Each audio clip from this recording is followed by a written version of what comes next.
Hi there, my name is Joe Barton and I am the host of the Fix Blood Sugar webinar. And I just wanted to give you a quick introduction about what that is. So every week on Thursdays at 11 o'clock Central Time, myself and Leslie from our team and Dr. Scott Saunders, a medical doctor from California, we hop on together and we talk about type 2 and blood sugar issues. And we are basically supporting the customers of the Diabetes Solution Kit. And let me give you a little peek at what that looks like. This is it right here. This is the top selling product that we have been selling at Barton Publishing for over 10 years. And this webinar is designed to help support you on your journey of reversing type 2. And so you're watching this on YouTube right now, which is great, but I also wanted to invite you to join us live on Zoom every Thursday at 11 o'clock Central Time, AM. And if you want to do that, go to bartonwebinar.com and just register at the link, and then you'll get an email with the instructions on how to join us on Zoom. And then you can be part of the webinar. You can ask your questions, type them in, and we will get to them at the end of the broadcast or towards the second half of it. But now, anyways, yeah, I wanted to invite you to that. But get ready now for this episode of the webinar, and feel free to like the video, put a comment in there. If you have questions, we will get your questions answered on the following live webinar. And then also click that subscribe button, and you can be notified of every new video that we release, which is every week with the new webinar. And also go back and watch our archives. We've got over 70 webinars that have been recorded and are here on YouTube, and we'd love to have you subscribe. The more information you can learn, the more knowledge that you have about the right strategies for reversing type 2, the better your chances of success. So we're here for you. And now enjoy today's Fix Blood Sugar webinar.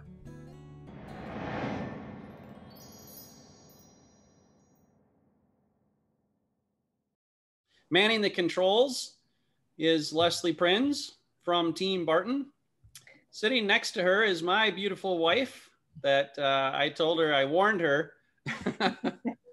She is, they're actually upstairs in our dining room today. So that's kind of fun. And they're learning Zoom. So, and last but certainly not least, Dr. Scott Saunders. Sunshine. Good morning. Good morning. Yeah, it's sunshine. Beautiful. I love California. Yes, they're in some ways, right? Well, yeah, I have to be out here though, because I can't be inside the office and not have a mask on. So that's you know. Yep. And you color coordinated your tie today very nicely. You like that tie? It's not my tie. It's actually my wife's tie. Yeah. Really? Yeah, my wife lets me use it because if somebody likes my tie, I'll give it to them. Yeah. Oh, I see. But she says it's not yours, it's mine. You can't give it away. So done. Smart. That's smart. I like it. Yeah. All right. Well, let's get rolling here. So today is so every other week we do like the basics of type 2. And so that's going to be next week. And it was also last week. If you want to watch any of the archives of our webinars, just go to bartonwebinar.com and you can watch, you can find our YouTube channel where we've archived all of our previous episodes. I think we're at around 75 now, something like that, right? I think. I don't know. Close to that. 74. So, 74 today. All right. And so, yeah, we cover all sorts of things related to type 2 diabetes and blood sugar and other things. But today we are going to be talking about stubborn belly fat. And that I've got my assistant here, Perry, my friend, the sloth. He's got some stubborn belly fat here. So this is 5 pounds. This represents 5 pounds of fat. So we're going to be talking about that today. How to get rid of those extra pounds. That might be hard to do. So Perry, if you don't mind, just hang on to that for us. We're going to give a quick little disclaimer here. Dr. Saunders, if you want to do that, you're great at that. Okay. So everything we talk about here is for general audiences. It's not for you specifically necessarily. It might fit you, but it might not. So it's really important that you apply the information that you get here appropriately to your situation. And you might need help with that. You might need to go to your doctor and say, I heard this. Does that work for me? And then make sure you get a good answer that says why or why not. If it works for you, why it would, or if it doesn't, why not? Why wouldn't it work for me? Yeah. So that you have an understanding of a proper application of the information. Excellent. Yeah. All right. So we are excited that you're joining us live on Zoom, and you get to ask us your questions, and Dr. Saunders will be answering those towards the end of our webinar today. Typically, the second half, we typically go about an hour every episode. And so this first, the next 25 minutes or so, we'll be talking about, fat and type 2 and explaining that. Dr. Saunders, I just love how you can take complex concepts and make them clear for average Joes like me and others. So that's, well, I have to make them clear for me because I don't have that kind of brain that I can take the complex. I have to shrink it down and go, what does this really mean after all? Right. Yeah. Yep. So, yep. All right. So, and also if you're watching this on YouTube, and you can join us live next Thursday at 11 a.m. Central Time. We do this every Thursday here in 2021, and we'd love to get your questions answered. And also, where did mine? Oh, here we go. So this is the Diabetes Solution Kit. This is the main product that we that we publish and that Dr. Saunders basically uses to teach from as well on these webinars. So if you don't have a copy of this, you can get that at bartonwebinar.com as well. Also, anything that you order, you can use a coupon code and save 25%. Just use the coupon code webinar25 and you'll save 25% off. So good deal. All right, well, let's get started. Dr. Saunders, tell us about this stubborn belly fat. Okay. I have had so many people with stubborn belly fat, and most of them come in and say, I have a great diet. I eat good food, and I eat only good food, and I don't eat any junk food, and I don't eat any processed food, and everything that I eat is organic, and it's all good for you. And why can't I get rid of this belly? In fact, I'll give you one interesting case. It was my coach in my CrossFit gym. He came up to me after. He said, can I talk to you? And kind of pulled me aside so that nobody else could hear it. He goes, you know what? I work out all day long. I only eat natural foods. I do the Whole30. I do, and I got this belly and I cannot get rid of this belly fat. What the heck? And he was so frustrated and expressed his frustration. Sometimes belly fat is so hard to get rid of. People have skinny arms, skinny legs, and this big old belly, and it's like why? I don't eat too much, and that's because it's not an issue of eating too much. This is just purely an issue of hormones. It's not a question of exercise. Like my CrossFit coach, he says, I'm doing abdominals, I'm doing all kinds of, I'm trying to get a six-pack ab, and I just cannot get those muscles to show up. The belly fat just covers them over. So working out doesn't take care of that kind of thing, and eating less doesn't take care of that kind of thing. It's like, then what? Why is it so stubborn? Why doesn't it go away? Okay, so this is going to be relevant to most of you because the main reason that people have type 2 diabetes is because of insulin resistance. So insulin is a hormone that tells your body that every time you eat, you make insulin. And so it goes all over the body and says, hey, you just ate. We got a whole bunch of food out there, so you don't need to use any of your fat. So just whatever you stored, hold on to it.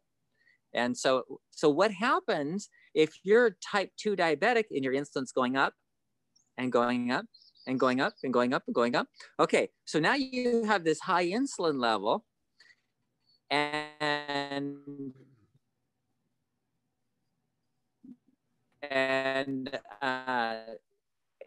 that high insulin level is telling all your fat cells, need any fat for energy? Nope, we don't need any fat. Can you imagine that? Somebody getting hypoglycemic when they have diabetes and they go, oh, I'm so fatigued, I can't do anything. I got a headache. If I don't eat, I get headaches.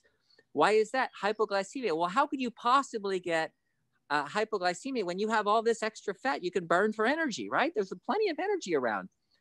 That's part of the problem is when you have high insulin, the insulin says, nope, don't use fat. So then now your blood sugar is dropping down. What happens? Well, all of a sudden you have to go into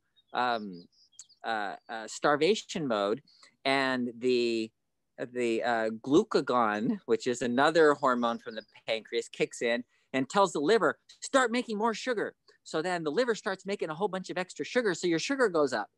And so people that have asked us this question a lot, I haven't eaten anything and my blood sugar is even higher than it was when I stopped eating hours ago or days ago. That's what's going on. The blood sugar starts dropping down. The glucagon kicks in and tells the liver, make more sugar. So you're making all this extra sugar out of protein. Isn't that interesting? So now what are you burning? You're burning your muscles. So this guy, this CrossFit coach is working out like crazy and he can't make good muscle. And he's got this extra belly fat and it won't go away. So the problem is not that you're eating too much. The problem is not you don't have enough exercise. You can do crunches all day long. That's not going to give you a flat belly if you have this kind of a problem. The problem is hormones. And the primary hormone is insulin. Yes, insulin is a hormone. People always think that it has to be like testosterone or estrogen or progesterone. No. There's a whole bunch of hormones in the body. There's hundreds. And insulin is one of them. It's a peptide hormone. And it tells, because it's a signal to everywhere in the body. And the signal is don't use fat for energy. So it holds on to fat, especially belly fat. So have you ever seen people, when I lived in Venezuela many years ago, the young men would sit around and they would drink beer all day long. They didn't really eat much. They drank beer and they'd sit around and talk and drink beer. And they'd go through, a couple six packs or whatever as they're sitting around all day drinking beer. And what happened was by the time they were in their 30s, they couldn't button their shirts. So they would leave their shirts unbuttoned, either on top of their belly or it would be buttoned below and above, and then their belly button would poke out because they couldn't button their shirt because their bellies would be so big. And they would have really skinny arms. They weren't eating too much. They weren't fat. They had skinny arms, skinny legs, and this big old belly. So why does beer do that? What is it about beer that makes people get a belly and nothing else? Like there's no extra fat. It's just this belly. Guess. Insulin. It's the same thing. What is beer? It's a carbohydrate. It's sugar. And this sugar is telling your pancreas to make more insulin. Then the insulin level goes up. So they're sipping beer all day long. What's that causing? More insulin, more insulin, more insulin, more insulin, more insulin all day long. So they're not eating enough to put on fat all over their body. But that insulin is going to make them hold on to it in their bellies. There's one more thing that does this, and that is stress. Now, if you want to know about stress, we had a great webinar on stress a few weeks back. So you can go on our old webinars and look it up. The one on stress is really good. It talks about what it is and what to do about it, and it's really great. Stress causes a release of hormones called stress hormones, cortisol being the major one. And cortisol makes you resistant to what? Insulin. So people get a big belly because they're stressed. It's not the cortisol directly, it's the cortisol indirectly because of insulin. So it's the same thing. So people with a lot of stress, they actually get thick all over because they usually crave food and they just, especially carbohydrates, so they eat. So they have a lot of fat on their bodies, but they also tend to have big bellies because of the insulin resistance. And so that's what most of those of you who have type 2 are dealing with. Insulin resistance is going to cause you to have high insulin, which is going to hold on to that belly fat pretty much no matter what you do.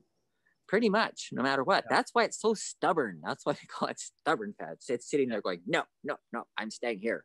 I'm not leaving. Right. So, those hormones. So hormones, I was going to ask you, like, on a basic level, a hormone is basically something that gives signals, right? And it's yeah. like, I don't know, how does that work? There's local hormones that signal something locally, and then there's general hormones that signal all the cells in the body. So the purpose for the hormone is to tell all the cells in your body, 100 trillion cells. You can't have a nerve going from your brain to every single 100 trillion cells saying, okay, this is what we're doing next. Okay, this is what's going on now. So the hormones do that. They swim all over, and every cell in your body has receptors for insulin.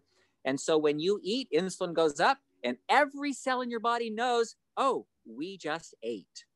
That's we, meaning 100 trillion, all of us. Wow. We just ate. Therefore, all the fat cells go, oh, we don't need to use fat. And then your liver cells, nope, we don't need to make more sugar. And then all the other cells are ready to bring the sugar in.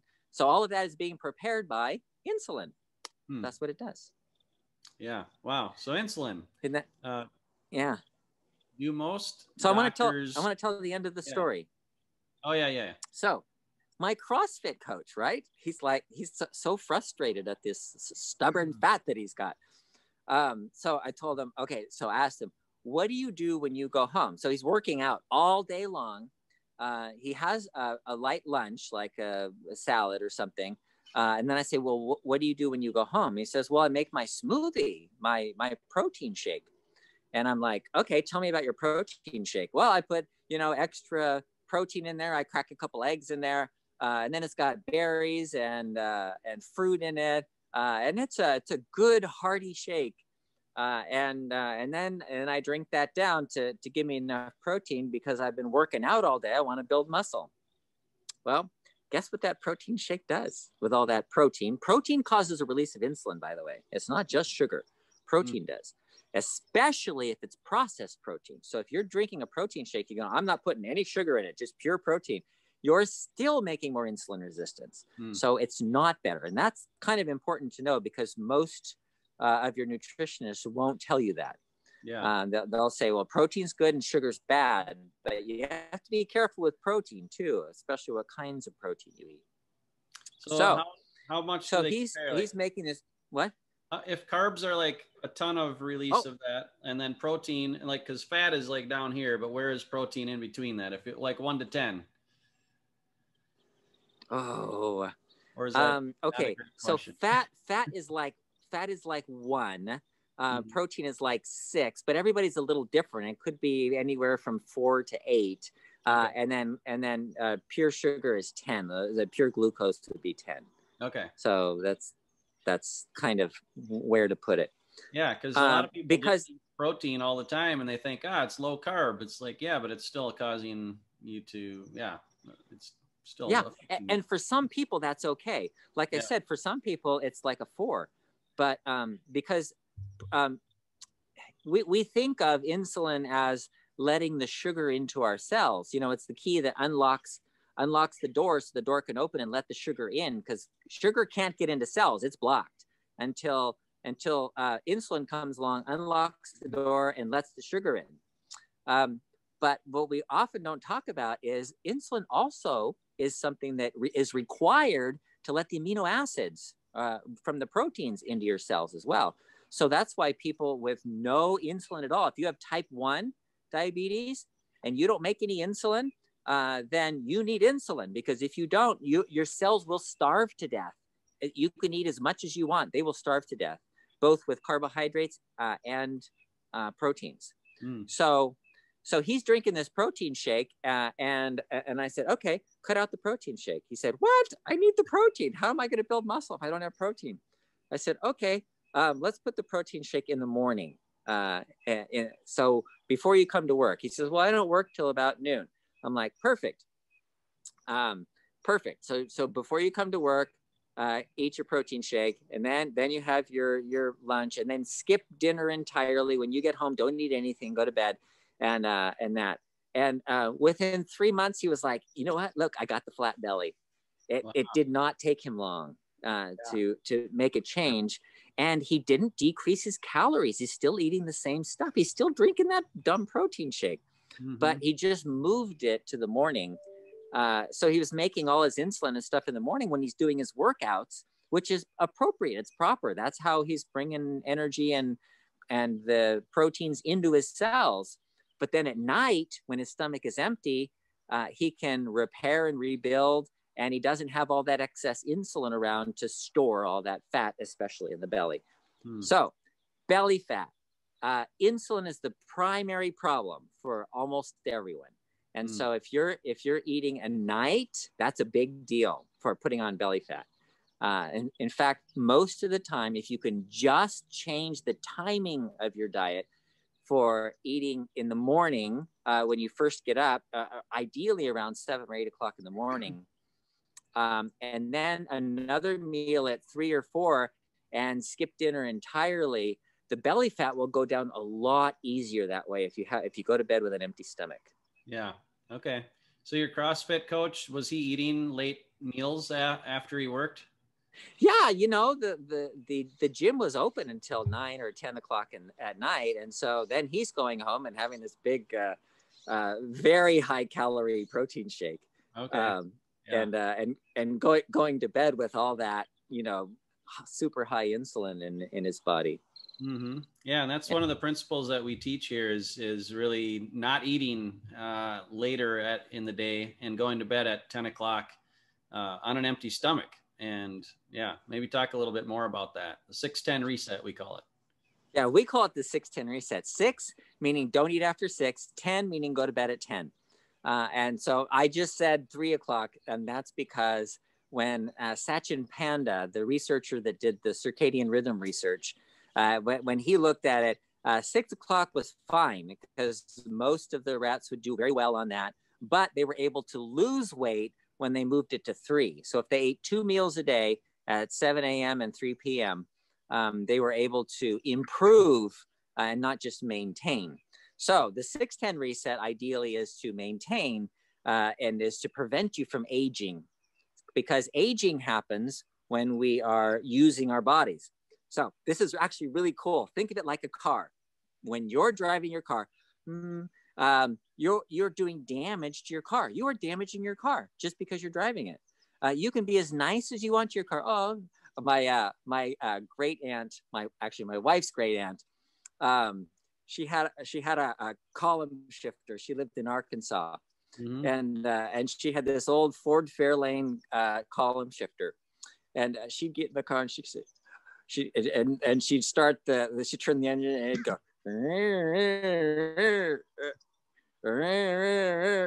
and then she'd go, "Come on, Bessie." And then she go, "Come on, Bessie." And she started up and she'd go, and she was so nice to that car. She bought it new, like in, I don't know, 1950, whatever. And it was still running, in the 2000. She was super nice to her car. And so it lasted really long. You can be super nice, but the tires still wear out. You still need to change the oil. You're still building up toxins in the engine. You still have to do maintenance and repairs on the car. So our bodies are the same way. During the day when we're doing stuff, we're doing damage, especially Joe. Joe does a whole bunch of damage to his body when he's using it because he plays hockey. It's really terrible. Oh, come on. So, so what do you do? How do you repair all that damage? Well, you do every night. Every night you repair the damage. When you go to bed with an empty stomach, at around 10 o'clock, you make a hormone called human growth hormone. And that HGH initiates an anabolic cascade of hormones that do a lot of repair all over your body. Fixes your brain, fixes your joints, fixes your muscles, fixes your thumbs when you break them. It's really good stuff. And this is what you need. That's why we call it the 6-10 reset, to keep you from aging. All right. It also prevents you getting a big belly.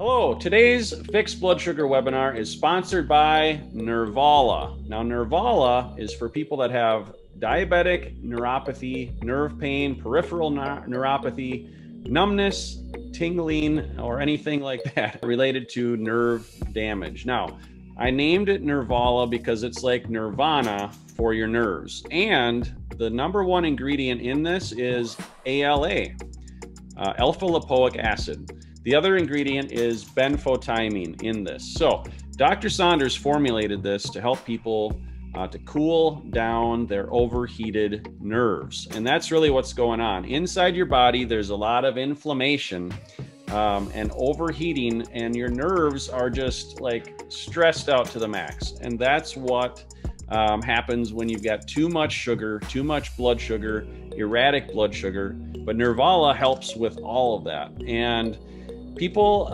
experience a lot of relief from Nervala, and we've heard a lot of thousands of people have bought this product, and we've gotten tons of feedback and positive testimonials from people that this works. You can get this today at bartonnutrition.com, and if you use the coupon code webinar25, you'll save an additional 25% off your purchase of Nervala. So I mentioned cooling down your nerves. That's right. What's going on in your nerves is there's just too much energy. And that's what happens when we have too much sugar in our body and we have insulin resistance and different things going on like that with our metabolism. So Nervala and the alpha lipoic acid, it cools off your overheated nerve cells and all of that energy. And then the benfotiamine that's in there, it helps to run things more efficiently. And your nerves are so important in your body. And if you experience numbness, tingling, intense pain in your nerves and things like that, there's probably something wrong with the function. And I want you to give this a try. It comes with a 365-day money-back guarantee. You can try it for a month. You can try it for 3 months. You can try it for 6 months. You can try it for 11 and a half months, and then send back the empty bottles if you're not completely satisfied, and we'll give you a full refund of your purchase price. That's how confident we are that this is going to help you. So give it a try. Nervala, bartonnutrition.com. Use the coupon code webinar25. All right, let's get back to the webinar. My wife is sitting next to Leslie here, so I'll just like to make a note. Honey, don't feed me so much at night anymore. I can just see her rolling her eyes right now, although she's probably off camera. But anyways, hey, I wanted to get a little audience participation here. I haven't really asked a whole lot for this in the past, but could you go on the chat in Zoom and just type in, like, where are you at in your journey? How long have you had diabetes? When did you get introduced to the diabetes solution kit with Barton Publishing? And share like a success story or testimonial with us. We'd love to see that. Share it with the attendees and the panelists as well. And let's get some updates. So go ahead and type that in the box there. If you're on YouTube, you can leave a comment. If you're on Facebook, you can leave a comment. We just love to get some feedback and see how our program has been helping you out. So yeah, good stuff. Speaking of hockey injuries, so Dr. Saunders alluded to my broken thumb. Yeah, I crashed into the goal last night. I didn't score. That really bummed me out. And then my thumb crashed into the post or whatever, and that hurt pretty well. And I got x-rays this morning and confirmed a little non-surgically needed. I'm horrible at English sometimes. What is it called? Non-displaced fracture, no surgery needed. So yep. Yeah. So that was fun. But hey, like getting out, exercising, it just, I'd do it all over again, even if I knew I was going to break my thumb each time. So do you think I'll be able to play next week? We're in the playoffs. Oh, really? Each time? Sure.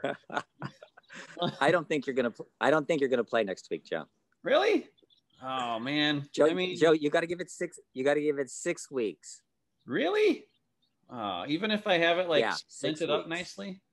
Oh man. Okay, so your fracture is in the joint. Yeah. And if you don't allow that to repair, then you will limit your ability to use that joint, and so you will have limited function for the rest of your life. Okay, fine. I guess I'll I guess I'll skip a few hockey games. I don't want to have limited function in my thumb. That thumbs are important. Thumbs are important. They are. Yeah. Okay. Well, hey, I'm not seeing a whole lot of. Oh, there's somebody. So thanks for typing in the chat there, giving us an update of where you're at with your diabetes and blood sugar and all that kind of stuff. So, yeah, give us a testimonial. How have we been helping you in the past? So, all right, let me get this fat glob. So this is this represents 5 pounds of fat. Like, this is the size of a loaf of bread, and it's pretty heavy. And I'm just thinking, like, if you can visualize, that if you've got stubborn belly fat, if you've got 5, 10, 15, 20, 30, 50 pounds, like, it adds up fast. And, it's significant. So what does somebody have to do to lose 5 or 10 pounds of fat, Dr. Saunders? Oh, that is great. Okay, great question. So remember we talked about exercise and how you can lose fat by exercising. And you watch The Biggest Loser, and they have on TV, they have those guys, the big fat guys on the cycles, and they're going like this, and the coach is behind them going, "Come on, faster, you idiot! You're never going to lose any weight." Right? I saw that once, and I'm like, that is so ridiculous. Do you know how much energy is in 1 pound of fat? It is an incredible. You could run a marathon on 1 pound of fat, and a 150-pound person would actually need to run about 30 miles to burn 1 pound of fat. So if you think about how much it takes for exercise to burn a pound of fat, now what Joe has is 5 pounds of fat, and so you would have to run 5 marathons to burn that off. And then how long would it take you to put on a pound of fat? Not very. And I have people, I know when I ask them that question, they go, "It's easy." And I'm like, yeah, it's easy. So are you ever going to get rid of that stubborn belly fat by exercising? No, that's what my CrossFit coach found out. He says, "Dude, I'm exercising all day. Why won't this go down?" It's hormones. You have to deal with the hormones. But exercise, don't get me wrong. Exercise is very, very important. Very important. But you can lose a pound of fat by not eating for 1 day. You lose about a pound a day. I've had people fast for, do a 30-day cleanse, for example, and they'll lose 33 pounds. I had a woman. This is really interesting. This is a fun story. She came to me for her 50th high school reunion. Now think about that, 50th high school reunion. So you can see how old she is. Yep. And she said, "I am not going on the ship." It was on a yacht on a cruise ship. And she says, "I'm not going on the boat looking like this. I need to fit into this dress." She didn't show it to me. She took a picture. Yeah. And I said, "Okay.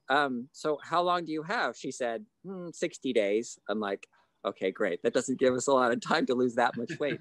So I told her the option. She said, "Okay, I'm going to do a broth cleanse." So for 30 days, she ate nothing at all. She just drank broth, and she lost 33 pounds. She fit into her dress, and she said, the coolest thing was, I went on the cruise and I ate everything I wanted. I thought, I'm going to gain it all back. I didn't gain anything back. Nothing. Wow.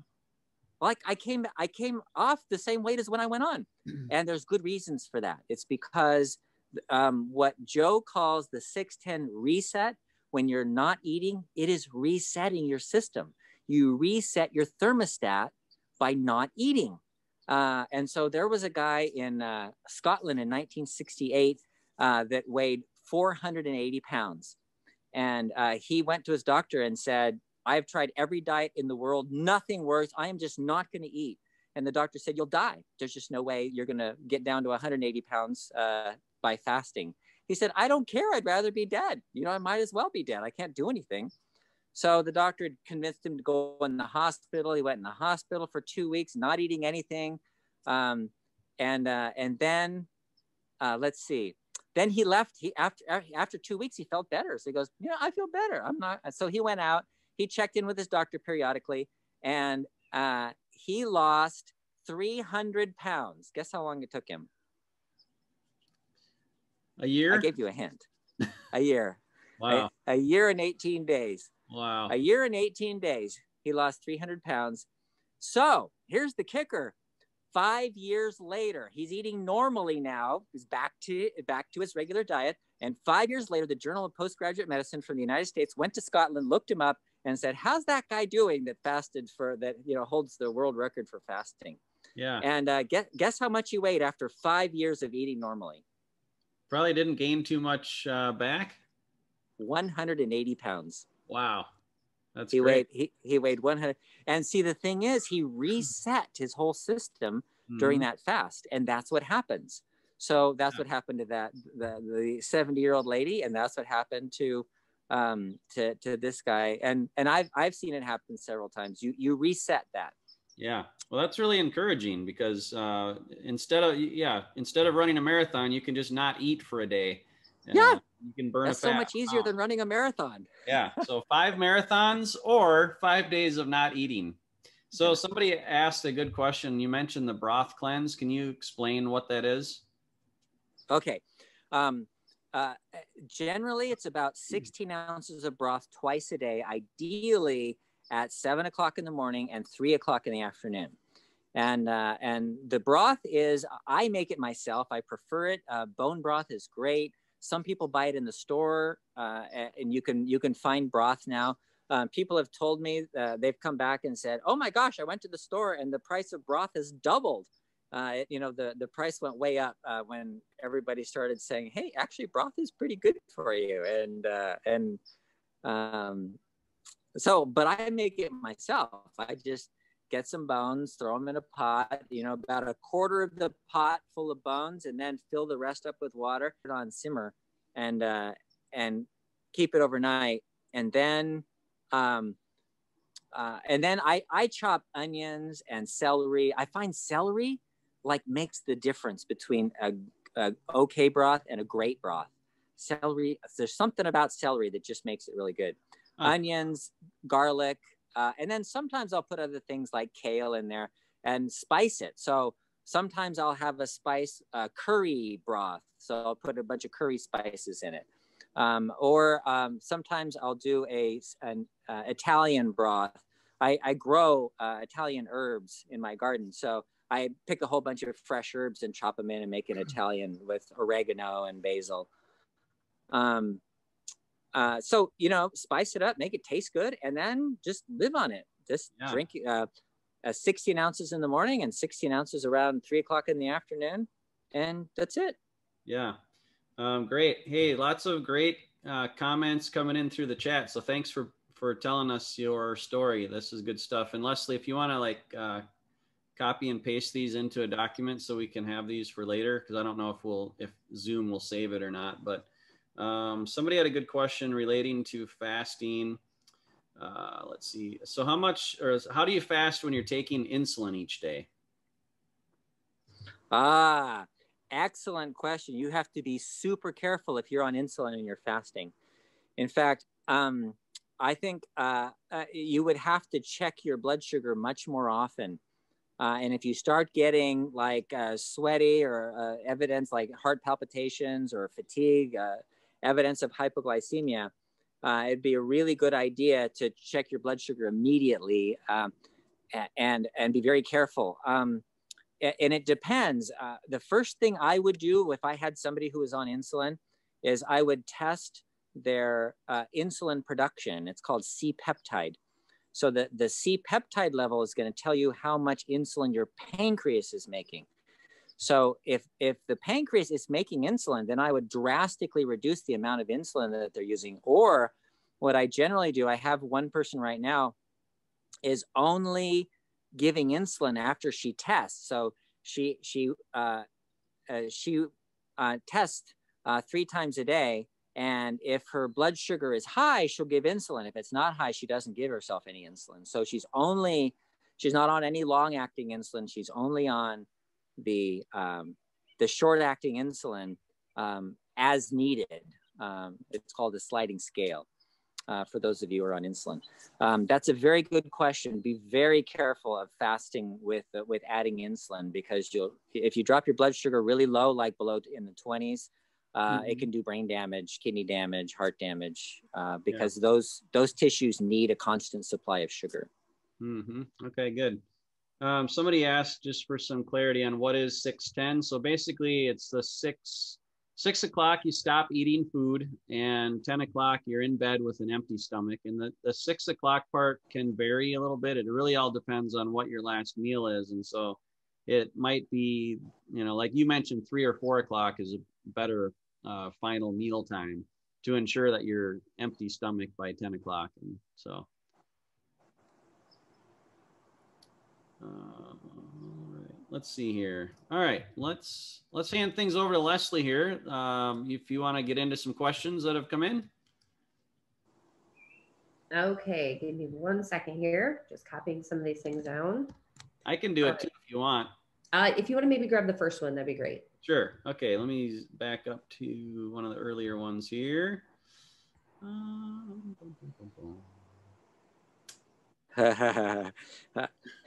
Linda says, "Do I have to fast?" No. We were just saying that you can run a marathon to burn a pound of fat, or one day of fasting burns about a pound of fat. So that was just kind of making an equivalence of the diet versus the exercise for losing a pound of fat. No, you don't have to fast. In fact, fasting, while it's really good for you, it's not necessary. You can just do the diabetes solution kit and do phase 1 and just cut out the carbs. That's a totally good way of doing it. And that's why we made it in the book. We put that in the book because that will apply to a broader group of people, the low carb diet. Yeah, that's kind of the foundation of the program, is the 20 grams of carbs per day, net carbs, which is total carbs minus fiber, I believe. And so, and you've been talking a lot lately about a higher fiber diet. And so I've been trying to increase my fiber intake as well. And that's just helpful in a lot of ways. So, so many ways. Yeah. Okay, we had somebody ask about loose stools. I think somebody else had mentioned same thing regarding following our program, and I can't remember if they said something about CinnaChroma or something like that. But I think someone was using a diabetic shake and having loose stools. Okay, so what's causing loose stools usually? Okay, most of the time, the shake is going to have a lot of soluble fiber in it. Which is actually really good. There's nothing wrong with that. In fact, we were just talking about a very high fiber diet is excellent. But if you're having a shake and it has a lot of this fiber, you may find that you have looser stools. And you have to define that and what it means. I had a gentleman who was in my program in my office, and he went through everything and he says, "Yeah, I'm doing great. My energy's better. Everything's better, but I'm having this diarrhea." And so I go, okay, try this, and try more fiber. And he said, "No, I'm still having diarrhea." "Well, what are you eating?" Blah, blah, blah.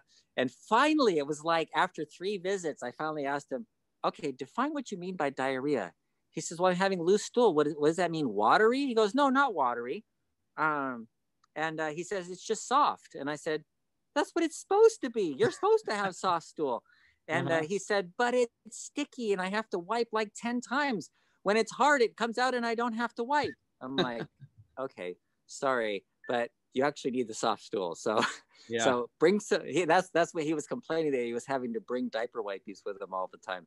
And I'm like, "Fine, just carry your diaper wipes around because that's better for you to have the extra fiber and have a looser stool." Yeah, there's something called dude wipes now. That's more manly way to carry those diaper wipes. Yeah. All right. So somebody was man-sized wipes. Yeah, right. So the diabetes shakes use turmeric. So is the turmeric, is that any correlation there to the looser stools? or is it maybe something else in the shakes? It could be something else. It could be fiber, or there might be some reaction to something that's in there. When the diabetic shakes will use alcohol sugars, and alcohol sugars commonly cause diarrhea. So if there's sorbitol or erythritol in the shakes, then that'll cause diarrhea very commonly. So it might be something in the shake. It might be the fiber. It might be or a reaction. Maybe there's just an allergic reaction going on. Yeah, probably not the turmeric though. So, okay, could you? No, probably not the turmeric. This is a question from Paul. Can you elaborate? So basically, can you talk about what's the normal cycle for the insulin spike and blood sugar spike after a meal? Like what's normal? And like by 5 hours, should you be fasting? Are you considered fasting by then?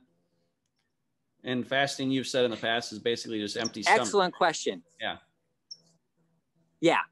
So fasting means empty stomach, and usually around 5 hours, you'd have an empty stomach. But if you have a whole bunch of calories, like let's say you ate a half a pizza and drank a pint of beer, your stomach's, really full and it's pure calories. Pizza is like carbohydrates, fat, protein, and pretty much nothing else.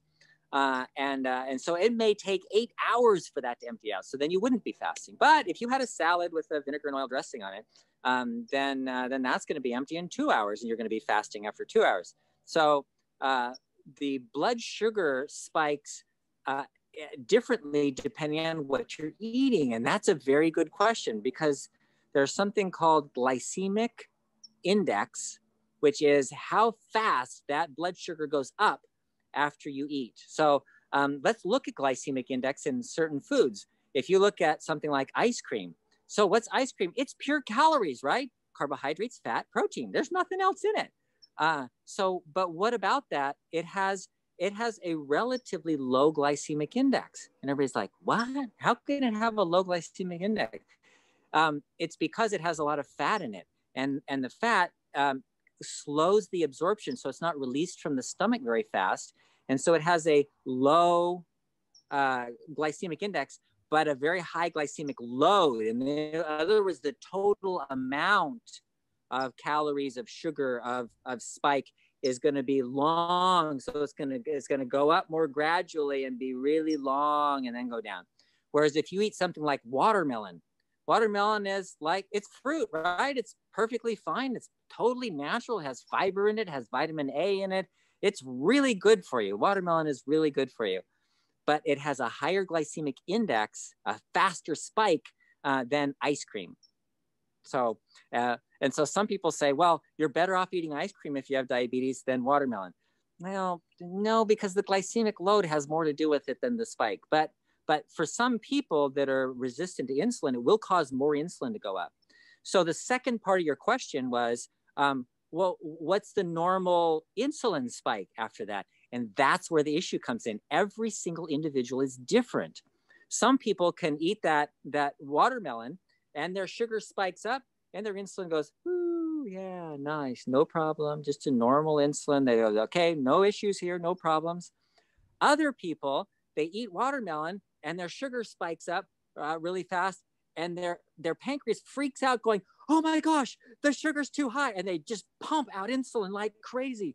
And insulin's way up there. And then all of the sugar from the watermelon's used up, and now there's no sugar in the blood, and boom, crash. So some people will have a spike of sugar, they pump out a ton of insulin, and then they crash. And that's after a half an hour to an hour usually. Whereas other people, they can eat Danish pastries.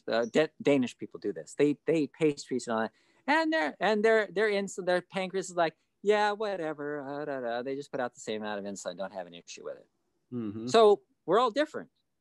Yeah. Okay. Good. Okay. Lots of great comments coming in and sharing your story and your numbers and all that kind of stuff. So good stuff. Keep up the good work. And if you haven't given us that, type that in yet, please do that. We'd love to see it. Love to see how we're helping people. Another question: what does CinnaChroma really do? Having a hard time justifying the cost just to see if it works. So I'll just quickly say Yeah, if you're not happy with it for any reason, you can send back an empty bottle and you get a full refund. So that's we like to take the risk away, so you can try it and see how it helps. So I mean, I've heard all sorts of testimonials from CinnaChroma, you know, even just on a daily energy level type of thing. So maybe you can talk about how does it help people with their energy and how does it help people with their blood sugar?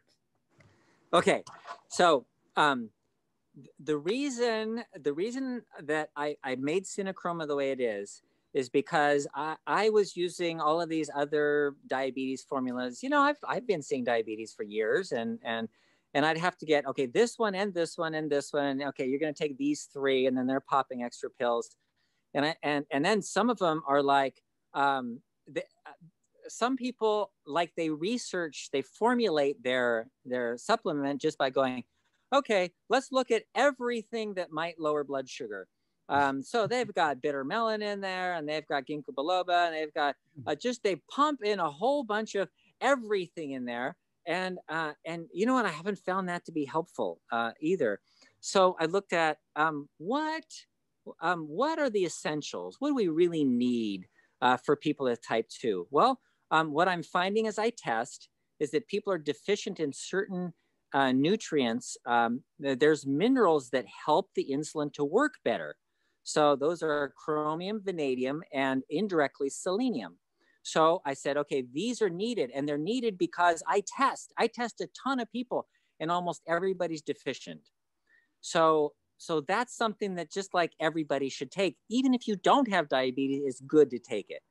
The chromium helps you use sugar more efficiently. They used to use it for weight loss. They would give people really high amounts of chromium, which is not a good way to go. It didn't work out that well, but it is important anyway for the proper use of sugar.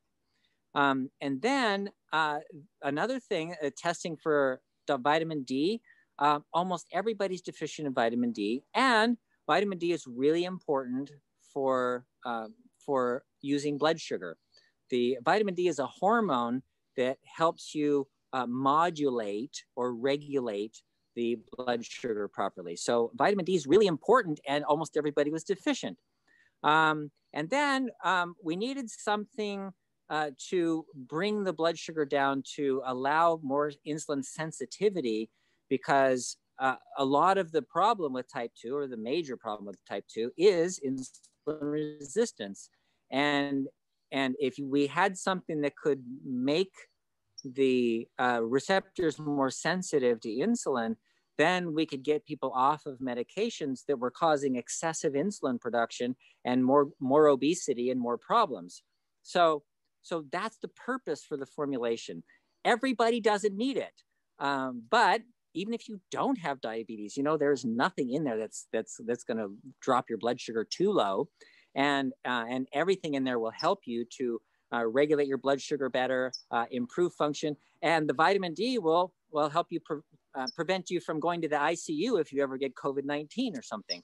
So you actually have a lot more benefits, because these nutrients aren't just for diabetes. You know, selenium is also used for making glutathione that protects your mitochondria, that helps your heart function better and your brain function better, prevents you from getting Alzheimer's and Parkinson's disease.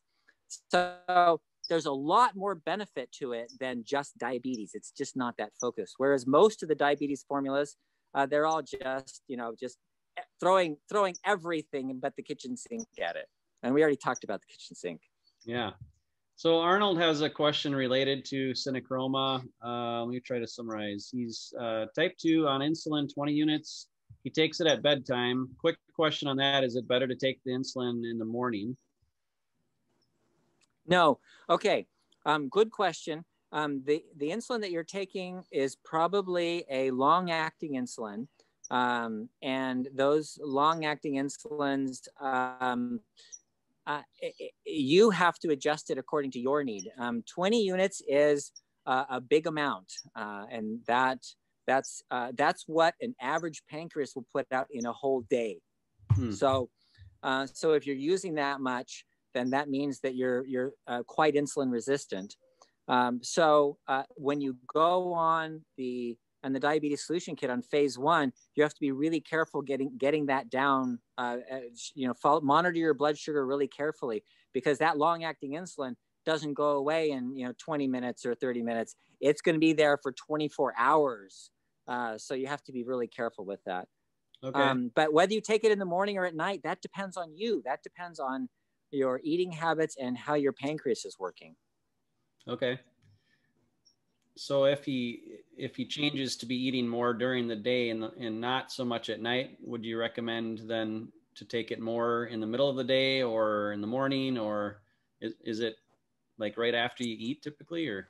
Well, ideally it shouldn't matter much, because the way those long-acting insulins work is they're literally available for 24 hours. So you take the shot and it's still there all day, all night, all day, 24 hours. Then you take another shot, it's there all day, all night. So whether you take it here or here, it's still there all day, all night. So it probably won't matter, but I have had cases where people have had to move their long-acting insulin to the morning so they don't get hypoglycemic at night.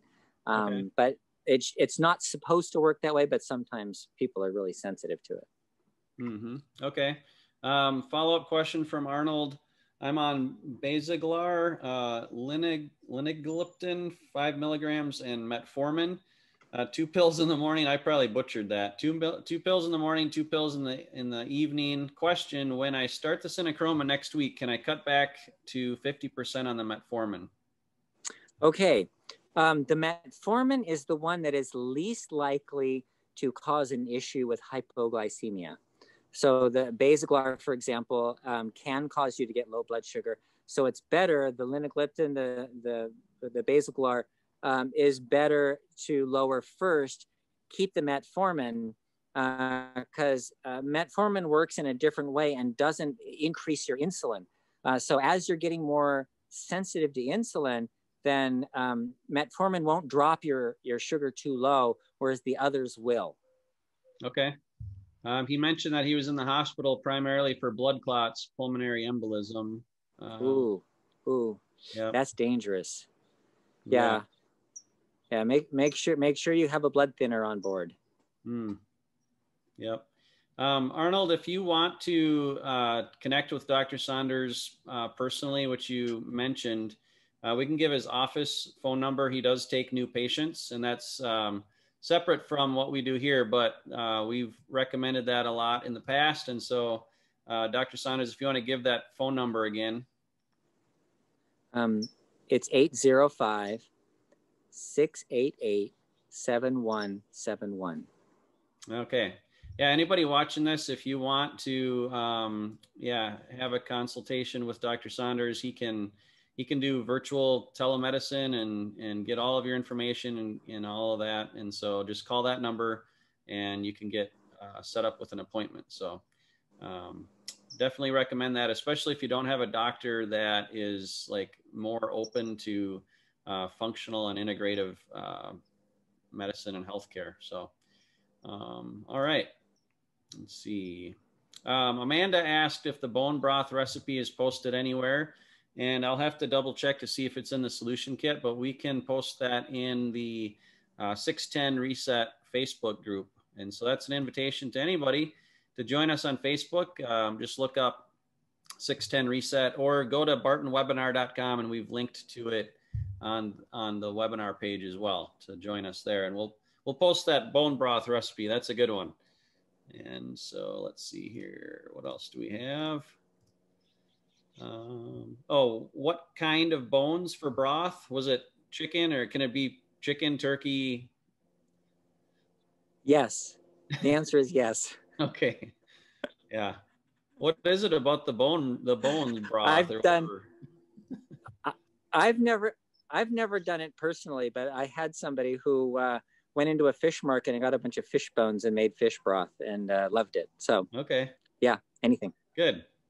All right, let's see. When I eat BitterMelon, I tend to eat like crazy. Can you speak to this? No, BitterMelon is supposed to lower the blood sugar, but it works in a different way than the cinnamon. We use the cinnamon because it acts more like an insulin sensitizer to what you already have. So, but the BitterMelon works in a different way. And so if your blood sugar is going down, then you will tend to crave carbohydrates, especially, and you'll tend to say, oh, I need that. We didn't include that because of the way it works. We didn't include BitterMelon in the CinnaChroma formulation because I just like the way cinnamon works better. Mm-hmm. Yeah. And we use a 10-to-1 cinnamon extract as well. So you're getting a lot more cinnamon bark extract. So it's quite a bit more potent than just taking like a spoonful of regular cinnamon. So people have tried that. There was the cinnamon challenge where you take a spoonful of ground cinnamon, put it in your mouth and try to get it down. Yeah, I've tried that. It's not real pleasant. That's Don't for sure. breathe in. Yeah, it can get into your lungs and do some damage. So yeah. Frank just gave a PS. CinnaChroma and Nervala works great. They're the best. So good to hear. Lots of good testimonials coming in. So appreciate that. We're getting close to the end of our hour here. And so I'm trying to see if I missed any other questions that came in. Here we go. From Glenn, if using cinnamon in a pancake recipe in the book, what's the best kind? Ceylon or what kind of cinnamon? Either one is fine. Both of them talk about how they're better than the other. And there was, I don't remember. When we were researching this with the supplement company, I remember saying, "Oh yeah, we want." So it's the one we included in it. What is it? Cassia. Cassia. Yeah, Cassia. Yeah. But not a real big difference either way. No. Okay. All right. Good stuff. All right. Well, let's close things out here. Do you have any last words? I'll just show this. It's 5 pounds of belly fat. I don't know if that's showing on the screen or not, but it's a significant amount. So getting rid of even 5 pounds makes a good difference. It does. It makes a big difference. And remember the stubborn fat. If your fat is stubborn, it's because of insulin. So dropping the insulin, and that's one of the reasons we talked about fasting. Is fasting when you're not eating, you don't make insulin. So that drops the insulin and allows you to start burning fat. So especially the belly fat.